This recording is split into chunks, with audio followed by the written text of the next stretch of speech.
巴旦木營養價值高，口感又好，但係食佢都有啲講究喎。大家好，我係謝醫生。呢一期嘅影片咧，我哋嚟講講巴旦木。咁巴旦木咧，佢名叫巴旦杏或者係餅桃。咁巴旦木仁咧，佢睇嚟又餅又平，係嘛？佢又唔好似桃咁，都唔似杏子咁，幾特別嘅。所以佢又叫佢餅桃啦。咁餅桃係薔薇科桃屬嘅中型喬木或者係灌木嚟㗎，係世界上著名嘅乾果同埋咧木本油料樹種嚟㗎。咁巴旦木咧係非常適合喺乾旱嘅地區嘅氣候環境下開花結果㗎。佢最早起源於中亞地區，咁呢一帶咧氣候特點咧就係比較明顯啦，乾旱半乾旱嘅大陸型氣候。咁夏天咧佢就特別熱，咁冬天肯定又係特別凍噶。佢嘅年差溫咧好大噶，光照強，但係降水又少。佢嘅植被咧主要係半寬膜大嘅旱生植物。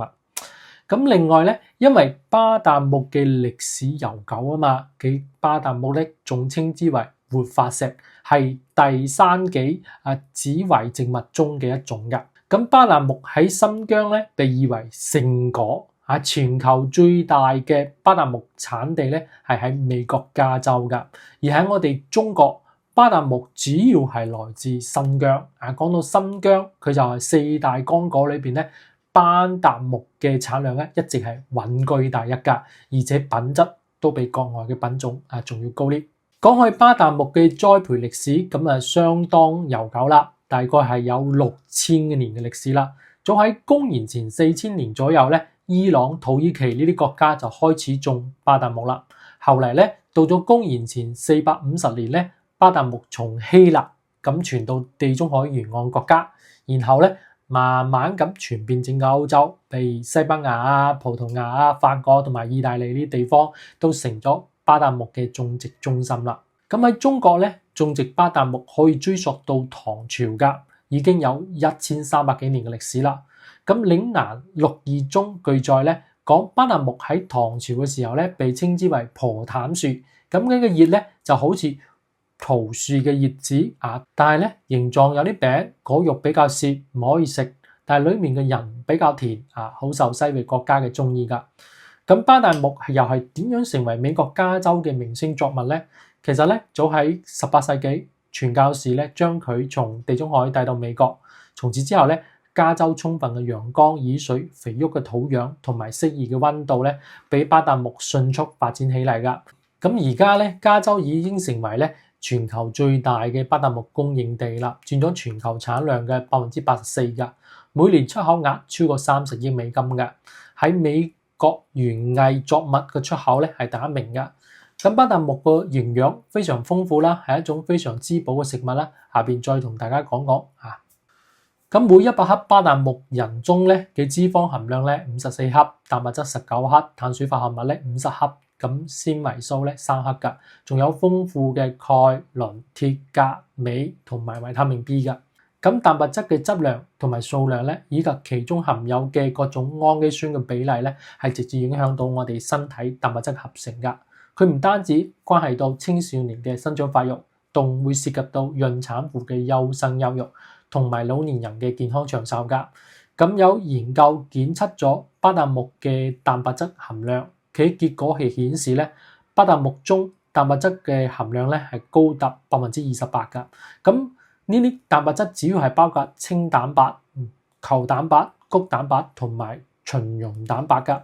另外咧，巴旦木仁中18種氨基酸嘅總含量咧為24.1%噶，其中8種我哋人體必須嘅氨基酸佔到氨基酸總量嘅28.3%噶。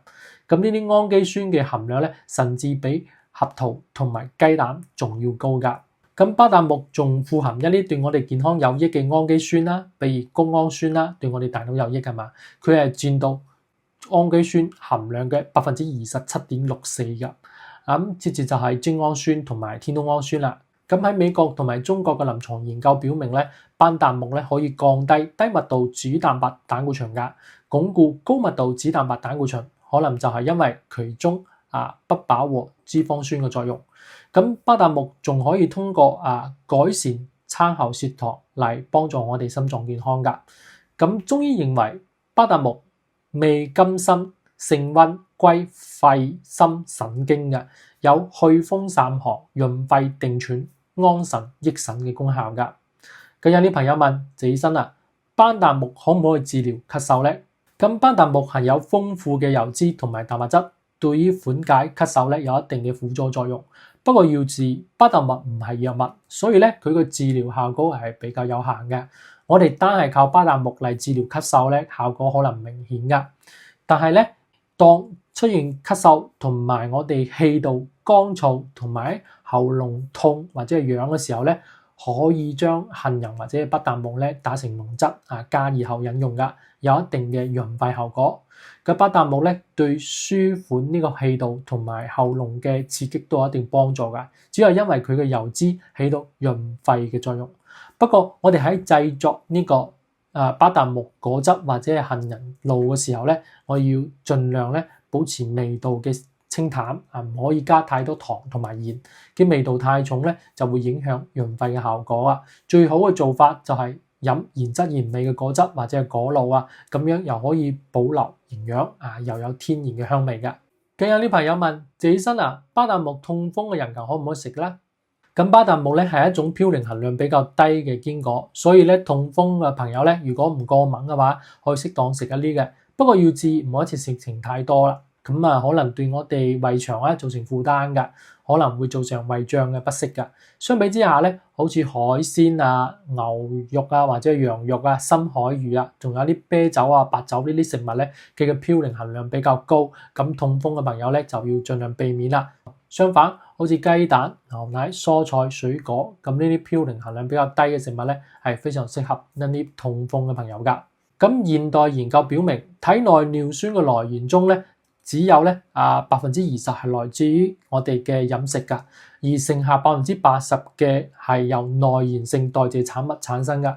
但係咧，謝醫生強調一下，對於有痛風嘅朋友嚟講，呢20%嘅外源性來源仍然係非常重要㗎。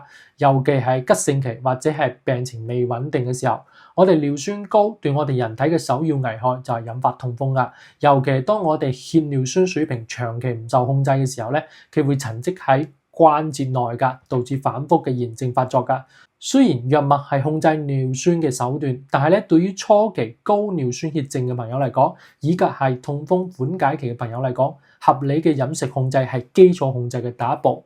同時咧，我哋都要認識到飲食對尿酸嘅影響咧，佢唔係咧在於即刻大幅度嘅降低尿酸嘅，但係而係在於預防血尿酸嘅短期波動。如果喺我哋喺高尿酸嘅情況之下咧，唔注意飲食咧，比如仲經常食肉飲酒攝入大量嘅高嘌呤嘅食物咧，好可能就會誘發痛風急性發作㗎。咁呢種急性發作咧，唔單止疼痛難忍，仲會加速尿酸鹽嘅沉澱加重我哋病情，所以咧痛風飲食都係要注意㗎。咁多謝大家。